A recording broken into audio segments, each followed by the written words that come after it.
Welcome to The Savage Truth with Cicely Davis. I am your host, Cicely Davis. Welcome, American Savages, to another episode of The Savage Truth. I am your host, Cicely Davis. Thank you so much for joining me, taking a little time to allow me to speak into your world, listen to my perspective, maybe share a little of your own. I appreciate having you. It's an honor and a privilege to be with you. For those of you who have been watching consistently, I really, truly appreciate you and thank you for tuning in on a regular basis. Your support means absolutely everything to me. If you're brand new to the channel, welcome. You have started something new and great. I absolutely invite you to make this show a habit and to tell others about the show and come on back for another one. Thank you so very much. Now, whether you are returning or brand new, I have an ask. And it is this, to please like, share, subscribe, and leave a positive review on Apple Podcasts, Spotify, and YouTube. Really helps to grow the channel and expand. We want to do some other things for the show. And obviously just want to grow this show for like-minded people. Now, as we get into this week's Haps, I know you've read the title. As you can see from the title, this episode will be covering the overwhelmingly successful and cheerful CPAC 2025. As I said in the last episode, we would cover just CPAC because it was so amazing. However, as the host of the show, I need to take a small, short, yet significant detour to simply show the no-nonsense beast of a president we have sitting in the White House, and he will be there for the next 4 years. He is serious and he means business and he has no fear. Now, this is a clip of President Donald Trump in a room full of state governors discussing Title IX. He's discussing Title IX. He's discussing the overwhelmingly absurdity of trans men taking over women's sports, shattering records, and the absurdity and how this needs to be stopped. Now watch as he informs the governor of Maine, Janet Mills, as to her need to comply with his order for Title IX. The NCAA has complied immediately, by the way. That's good. But I understand Maine. Is Maine here, the governor of Maine? Well, I'm here. Are you not going to comply with it? I'm complying with state and federal laws. We are the federal law. Well, you better do it. You better do it because you're not going to get any federal funding at all if you don't. And by the way, your population, even though it's somewhat liberal, although I did very well there, your population doesn't want men playing in women's sports. So you better comply because otherwise you're not getting any federal funding. See you in court. Every state, good. I'll see you in court. I look forward to that.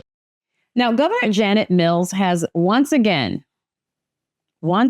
proven herself to be a tone-deaf, left-wing bureaucrat who cares more about appeasing radical activists than upholding the law and protecting the rights of her own citizens.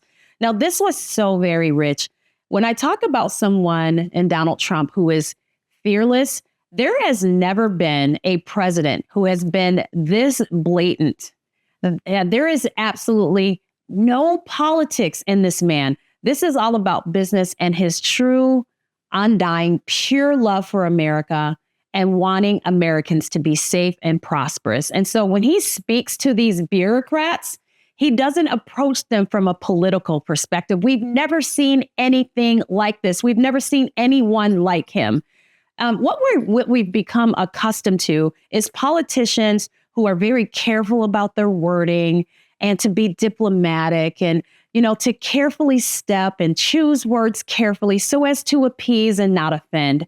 We don't have any of that in this president. And I think going forward, the American people will look for a president who is genuine and raw and who will absolutely do all that he says. So when in this moment, what I loved about it was that, again, there is there's no politics in him, but he was so fearless and he told her flat out, you better do it. Not that I hope you will, or will you please consider? He said, you better do it.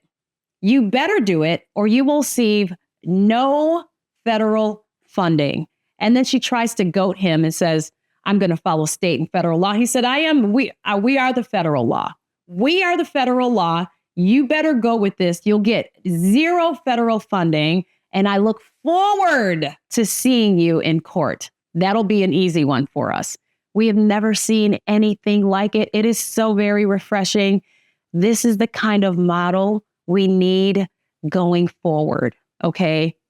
Janet Mills and her blatant disregard for Title IX, a federal law designed to ensure fairness and equality in education and sports. That's what it's really, truly all about. Okay. Fundamentally, that's what it is, has made Maine a battleground for the insanity of the woke agenda. Now, not that we need any more help, right? We have Cali, we have New York. Okay. We don't need help outside of that. We have Minnesota, but Maine is in play now. Okay. As a battleground for insanity of the woke agenda. Now, instead of enforcing protections for female athletes, Mills has chosen to bow to the radical left. She's radical herself, allowing biological men to compete in women's sports and robbing young women of their opportunities that they've worked so hard to earn. Her refusal to comply with Title IX isn't just an oversight. Okay, make no mistake about this. This isn't just an oversight. It's an act of defiance against common sense, fairness, and the fundamental rights of women. Now, these are the main issues that actually got President Trump in the White House right now since November 5th. Okay, the people of Maine and all other 49 states, okay, deserve better than a governor who prioritizes ideological nonsense over reality. And common sense and reality is why Donald Trump was victorious on November 5th. And President Donald Trump is making sure she hears it loud and clear. Trump has never been one to tolerate incompetence. And he certainly isn't about to let another blue state governor run roughshod over federal law without the consequences. He means what he says, okay? His administration has put the pressure on Mills, demanding compliance. I love it how he called her out. He called her out right in the middle. Imagine if you were one of the governors in the room and he's calling her out. He's showing his power and his willingness to shut it down. If there were any governors in that room that maybe had an inkling that they were going to go against this, he just shut it down in that moment. It was a beautiful moment. We need to play this, keep this in top of mind for all Americans, especially these blue governors. But Mills demanding compliance with the Title IX and making it clear, okay, that states do not get to rewrite the rules to fit their woke agenda. That was the message. Trump knows that if radical governors like Mills are left unchecked, and they were for 4 years under the Joe Biden administration, they will continue to erode the very foundations of fairness and equal opportunity in America. That's why his administration is taking such swift action to ensure that Maine and any other state trying to play games with the federal law gets the message. You either comply or face the consequences. Zero federal funding coming from this administration. The days of weak Republican leadership allowing these blue state tyrants to trample over the rights of their citizens are over. So this is a message not just to blue leaders, it's also to deep state, weak-minded Republican leaders as well. Okay, we are not going to bow down or kowtow to them. Mills and her fellow radical governors are finally being held accountable. And under Trump's leadership, the American people, not out of touch elites, the American people are back in charge. Back in charge. Beautiful. And now on to CPAC. So excited. Rick, let's play the first video. And we took back our country. And we must be doing something right because we've got the highest poll numbers that I've ever had and that any Republican president has ever had.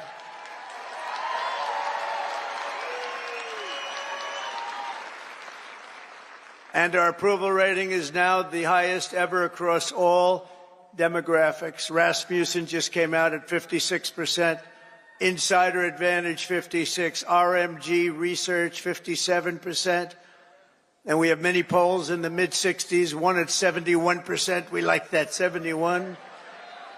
And according to YouGov, a big deal, 70% of Americans believe that what we are doing is right and we are keeping our promises.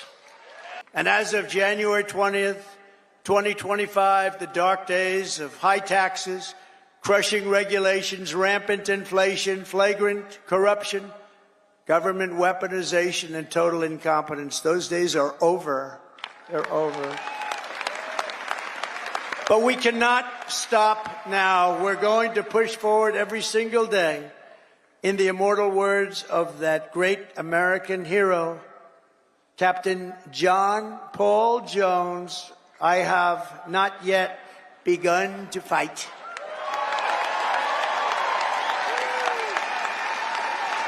And neither have you.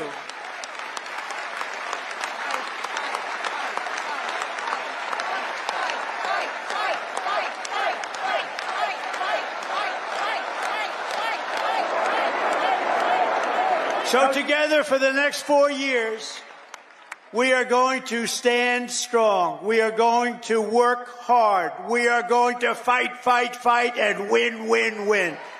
Now that, of course, was our badass beast of a president, Donald J. Trump, President Donald J. Trump at CPAC 2025, delivering his speech to a overwhelmingly supportive and optimistic winning crowd.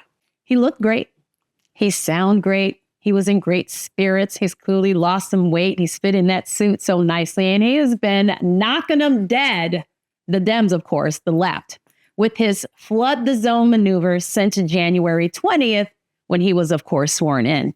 Needless to say, CPAC was a resounding success and show of America in the beginning stages of getting back. That's what it reflected. America getting back, returning back to its original and exceptional glory. CPAC 2025 was nothing short of a triumph. It was a red, white, and blue spectacle of patriotism, determination, and pure American spirit. Held on February 20th, exactly 1 month after President Donald J. Trump was sworn in back into office. The timing could not have been more perfect. Everything he's doing is just succeeding because God is all over it. As thousands of energized conservatives gathered in Washington, D.C., the mood was electric, the optimism was contagious, and the feeling in the air was clear. America is winning again. The left-wing media, of course, predictably tried to downplay the event, but you couldn't ignore it. It was jumping through the screen. As always, the event was a reality of their crushing narratives. The crowd was massive. The energy was through the roof, and the enthusiasm of the American people was impossible to ignore. From the very start, CPAC 2025 felt like a victory lap, and rightfully so. President Trump's first month back in office has been a whirlwind of success, securing the border, slashing inflation, and putting America First policies in the driver's seat. Attendees arrived with a renewed sense of pride, wearing Trump 47 hats, waving American flags, and sporting some of the most creative pro-Trump gear that you've ever seen. Loving it. One guy even walked in wearing a suit covered in dollar signs, which is an homage to the booming stock market under Trump's leadership. Good for him. Good for the people. Good for us. You just can't make this stuff up. The lineup of speakers was nothing short of spectacular. President Trump himself took the stage to thunderous applause, delivering a powerful, humorous, and inspiring speech that reminded America why they sent him back to the White House. He declared, and I quote, "The swamp is being drained faster than ever before, folks. Faster than Biden can exit the room."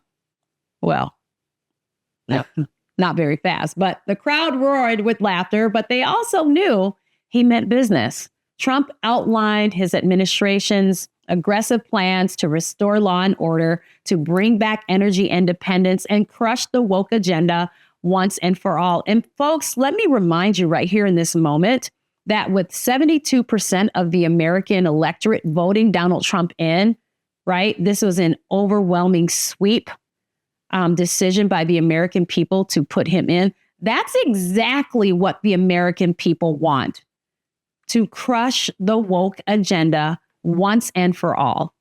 But Trump wasn't the only highlight of the night. He was the highlight, but he wasn't the only. Heavy hitters like Elon Musk, Kash Patel, and even RFK Jr. graced the stage, each delivering powerful messages about the future of America. Elon Musk, ever the visionary, spoke about how the government is getting out of the way so innovation can thrive. And I quote him, "The difference between now and a month ago, I can actually run my businesses without DC breathing down my neck." Kash Patel fired up the crowd by detailing his plan to overhaul the FBI and ensure it serves the American people, not the political elite. And RFK Jr., breaking from his family's long history of cozying up to the left, spoke boldly about the importance of medical freedom and the need to hold big pharma accountable. Watch out, world. Watch out. The energy never waned as conservative icons took turns on stage, reaffirming that the America First movement is not just alive, it's actually thriving. Former Senator, now Vice President J.D. Vance delivered a rousing speech on how the heartland is finally getting the attention it deserves, while Governor Ron DeSantis praised Trump's economic policies for giving states the freedom to grow and to prosper. Even rising stars like Vivek Ramaswamy and Byron Donalds stole the show with their fiery rhetoric, reminding the crowd that the future of conservatism is young and it's bold and it's unapologetic. We are in a new era of conservatism in America, folks. It is new generation time. As the conference continued, one thing became abundantly clear. The American people are back in charge. No more bureaucrats dictating from ivory towers. No more endless foreign entanglements, and no more apologizing for being the greatest nation on earth. No more. The sentiment of hope and resilience was everywhere. It was all over the place. It was oozing. It was spilling over, right? It was creaking through the walls. From the panel discussions on the education reform to the breakout sessions on restoring free speech in America, attendees left knowing that their vote in 2024 wasn't just a statement, it was a course correction. And the results were already paying off. 1 month in, on day one, they saw the results.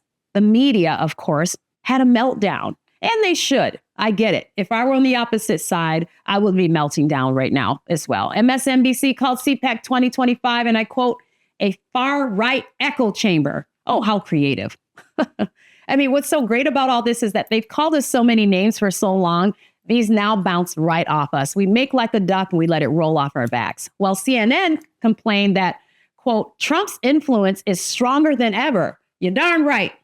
Rootin' and tootin'. Well, they finally got something right. Conservatives across the country are more united than ever. We are pulling independents to our side. We are pulling Democrats to our side. America is uniting. And that is what they want least of all. They don't want a unified American electorate.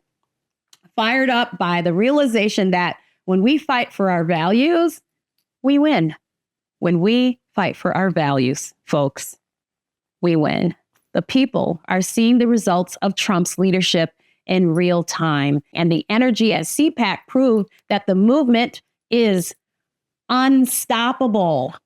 Now, many of the speeches at CPAC 2025 were resounding. They were inspiring. And on top of that list is Tom Homan, who is our actual and real border czar. With Trump back in office and warriors like Homan leading the charge, the message was resoundingly clear. The invasion of our southern border is over, and America is once again a nation that enforces its laws, protects its citizens, and stands strong against those who seek to undermine it. I can definitely show you better than I can tell you. Here are a few clips. So for 4 years, I wake up every day pissed off. That changed November 5th.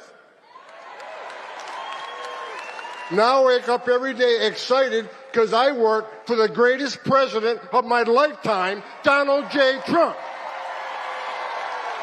For 4 years, we had over 10.5 million illegal aliens at our border. They released nearly 8 million into the country illegally. We had a 600% increase in sex trafficking of women and children.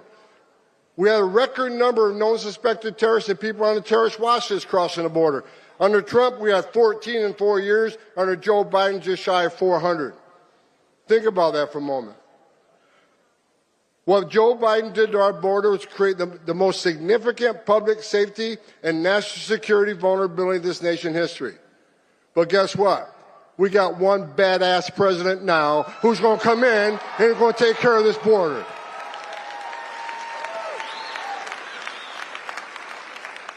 Look at the numbers last few days. I'm telling you, every morning I get up, I can't wait to go to work. Because I know that I have a president who's going to open up every avenue of law enforcement to this great nation. In under 4 weeks, we have illegal crossings on the border down 95%.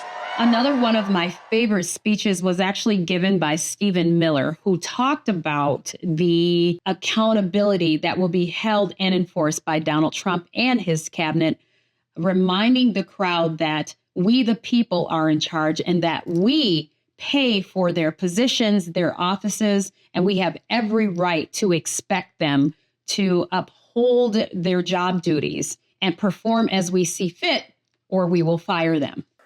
And to restore the idea that under a democracy, the entire federal bureaucracy works for President Trump and not the other way around. He is the elected head of our government.